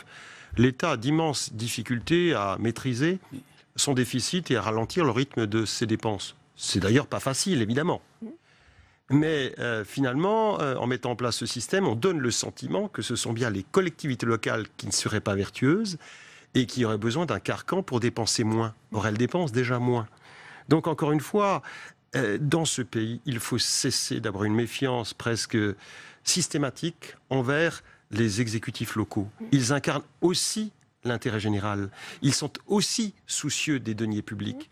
Donc nous sommes pour une société démocratique de confiance. Et la contractualisation, ça va permettre justement de limiter le rythme de progression annuelle de toutes ces dépenses de fonctionnement. C'était déjà le cas. Mais il y a des variations. Vous allez avoir, pour vous montrer l'absurde du système, vous en allez avoir certains, on dit c'est 1-2. Alors il y a des marges selon la gestion. Donc déjà, les préfets doivent regarder des critères de gestion qui sont contestables. Mais certains font moins. Et on se retrouve dans des situations où vous signez 1-2 alors que vous faites 0,8 parce que vous avez peut-être moins de besoins ou que la situation financière était celle-ci. Dans d'autres départements ou dans d'autres agglos qui ont des besoins sociaux importants, dépenser plus, ça ne veut pas dire qu'on gère mal, c'est répondre aux besoins d'une population en expansion ou une population qui a des difficultés sociales. Oui. Donc je voulais, pour terminer, pour vous dire combien ce système est bizarre, c'est que dans les 1-2, l'État ne veut pas qu'on défalque beaucoup des dépenses qu'il impose lui-même. L'autre jour, le ministre de l'Éducation présente le plan mercredi. Eh bien, si vous faites du plan mercredi, vous augmentez vos dépenses et donc vous êtes embêté avec les 1-2. Ça ne va pas du tout. Oui, je voudrais simplement rappeler que dans ce cadre-là, lorsque l'État nous fait la leçon, que les collectivités territoriales, l'année dernière, étaient équilibrées au sens Maastricht, qui est d'ailleurs un critère de mesure qui est tout à fait contestable sur le fond. Mais enfin, c'est comme ça. Mais les collectivités étaient équilibrées. Le déficit, il vient essentiellement, et même aujourd'hui exclusivement, de l'État. Alors que... En effet, l'État doit prendre des mesures. L'État prend tout en charge. Non, l'État ne prend pas tout en charge. L'État transfère au contraire et cherche à transférer l'impopularité d'un certain nombre de mesures qu'il n'a pas prises suffisamment tôt il y a longtemps sur les collectivités territoriales qui, elles, ont toujours préservé leurs équilibres budgétaires et financiers. La dette des collectivités locales, c'est moins de 9% de la dette publique alors que nous faisons toujours à peu près les 2/3, voire les 3/4 des investissements publics. C'est toujours nous qui investissons, même si on investit moins avec la réduction des dotations. Mais on continue toujours d'investir. Et non seulement on continue, et même l'investissement a des petites chances de repartir à nouveau dans les années qui viennent parce qu'il y a eu un effort de maîtrise de la dépense qui est extrêmement importante. Et lorsqu'il n'y a pas eu effort, ou lorsque la maîtrise des dépenses est moindre, eh bien, il y a des ajustements, par exemple sous l'angle tarifaire. Nous prenons ce courage, et nous avons ce courage de faire parfois payer davantage les familles aisées sur les prestations que nous rendons. Ce sont des décisions qui sont prises localement et qui sont prises avec beaucoup plus de courage que souvent ce que fait l'État qui taille à la serpe dans toutes les prestations. On parlait du boycott par l'Assemblée des départements de France de la prochaine conférence des territoires. Qu'est-ce que ça dit, Christian Favier, de l'état du dialogue justement aujourd'hui entre le gouvernement et les collectivités ? Il y a une véritable dégradation que chacun peut constater. D'ailleurs, contrairement à ce qu'on avait pu espérer, parce qu'on se rappelle par exemple que le président de la République était venu ici dans ses locaux au Sénat il y a un an, d'ailleurs dont on attend toujours un peu les décisions, puisqu'il avait promis par exemple concernant l'Île-de-France, par exemple une réforme de la région parisienne, pour l'instant dont on ne connaît pas encore les éléments. Non, il y a une véritable dégradation de ces relations, ce qui est d'ailleurs problématique, parce que on voit bien que par exemple les collectivités ont besoin d'investir aujourd'hui, mais ces restrictions qui nous sont imposées auront des conséquences aussi sur les politiques d'investissement et derrière d'ailleurs aussi du même coup aussi sur l'emploi, parce que dernier aspect et qui a été évoqué effectivement, qui est extrêmement important, c'est ce que l'État impose aux collectivités et qui n'est pas pris en compte dans cette contractualisation. Par exemple, l'arrêt des contrats aidés, arrêt brutal. Dans les collèges, pour nous, c'est plus de 100 postes qui ont été comme ça supprimés dans les collèges du département. Je suis obligé de créer, moi, 30 postes. Il faut compenser, effectivement, 30 ces postes décisions. pour compenser. 1 million d'euros supplémentaires. Mais c'est une dépense que je n'aurais jamais fait s'il n'y avait pas eu la suppression des emplois aidés. Et le préfet me répond, ah non, mais vous décidez, vous êtes libre de les créer. Christian ou pas Favier, avant de continuer sur ce point, je vous propose d'écouter la réaction du sénateur socialiste de la Haute-Garonne, Claude Raynal. Il répondait aux questions de Quentin Calmet. Écoutez. D'une part, on a un texte qui nous est présenté, qui doit être souple.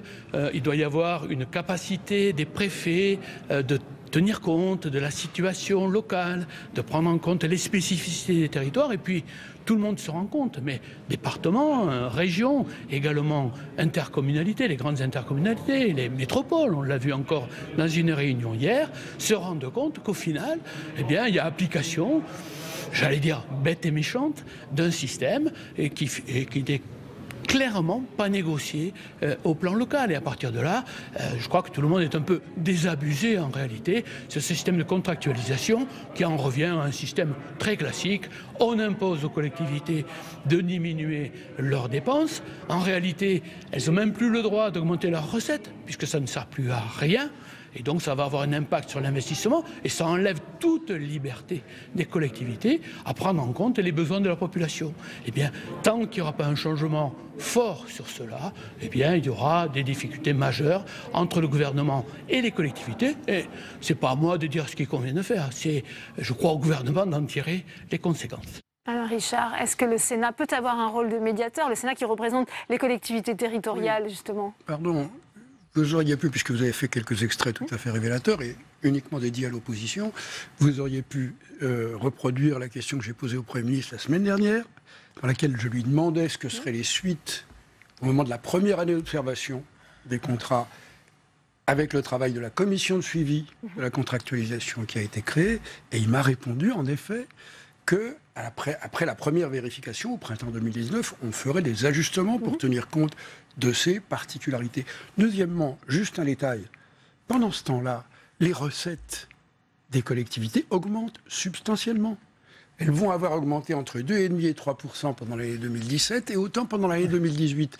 Donc, pardon, mais de se trouver avec un effort, comme le disait Antoine d'ailleurs, qui est souvent volontaire, spontané des collectivités, de limiter leurs dépenses de fonctionnement, alors que les recettes progressent, ça dégage de la marge pour l'investissement.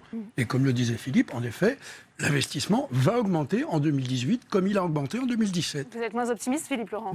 Non, pas pour les 2 ou 3 années qui viennent, mais pour la suite, c'est beaucoup plus grave. Parce que là, on parle de la contractualisation, c'est le thème. Enfin, il y a un autre thème qui, à notre avis, est encore plus inquiétant, c'est la question de la taxe d'habitation que connaît naturellement bien Alain Richard, puisqu'il a établi un rapport sur ce sujet qui est tout à fait intéressant. Non, le rapport est très intéressant parce qu'il met à plat donc l'ampleur du problème posé. On a supprimé un impôt, on va dire globalement, qui rapporte aux finances publiques globales de l'ordre de un peu plus de 20 milliards, 25 milliards, 26 milliards, et on n'a pas discuté avant de prendre la décision de le supprimer, comment on allait compenser ça. Et on nous dit, mais ça va être des économies. Ah oui, d'accord, des économies par qui? On ne le dit pas. Et donc là, on a une vraie préoccupation. Une vraie préoccupation qui va aboutir à une diminution sensible, non seulement des investissements, mais aussi, naturellement, forcément, de la diminution du niveau de service. Moi, est-ce que c'est ça que veulent les Français au niveau local? Moi, je ne le crois pas. Antoine Nommé, si on en revient à cette question de la contractualisation, finalement, toutes les collectivités ont plutôt peut-être intérêt à ne pas signer, à s'engager finalement. Non, après, il y a des choix démocratiques. Mais vous voyez, vous parliez avant des comités de suivi. Mais ça, c'est pareil. Ça veut dire que des exécutifs élus démocratiquement vont aller soumettre une copie au bout de 6 mois, au bout d'1 an. On va voir, pour l'instant, les contrats sont pour l'essentiel des copier-coller. Moi, j'ai discuté dans mon département avec le préfet, d'ailleurs tout à fait courtoisement. Nous avions essayé d'introduire des articles additionnels qui disaient en gros que si l'État nous imposait des dépenses par ses choix, devait être défalqué des 1,2%. Ça n'a pas été possible. Alors on nous a dit, il y aura un codicile, on en rediscutera. Sauf que moi, je crois ce que je vois. Et ce que je vois, c'est qu'à ce stade, effectivement, une application mécanique, il n'y a pas de négociation locale, et c'est finalement l'administration centrale qui écrit ces contrats. Et le principe d'un contrat, c'est d'être discuté entre 2 partenaires. Là, on dirait, si on était dans une fac de droit, c'est un contrat léonin, c'est-à-dire c'est un contrat déséquilibré, et que ce contrat ne vaut pas.